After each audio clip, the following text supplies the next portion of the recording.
Nandito ako para mga sar na mga bobo, mga tolongge sa akin sasakit ang mga olo. Walang respeto parang hindi nagmano sa lolo. Ganyan ako kaloko, wala rin akong modo. Alam nyo ng subok pero gusto pa rin matesting. Parang mga bata na gustong makipag-wrestling. Baby pa kayo, tulog muna yan ang best thing. Espada ko katana, yung espada nyo pang fencing. Ano masakit? Huwag nyo nga akong tinatry. Ako yagi lang galit, kayo puro inakay. Yung mga trip na chabets, gagi dyan ako sanay. Kasi kahit sa inggit, kaya ko makapatay.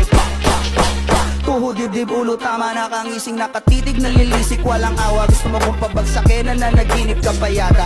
Tulog ka pa bata, huwag ka lakas tama.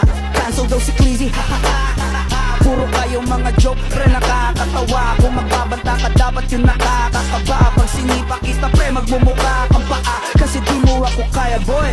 Oh, huwag ka nang umasa boy. Lalo pag bunganga ko nag-aapoy, di mo ba naaamoy kung bakit kanila tinatawag?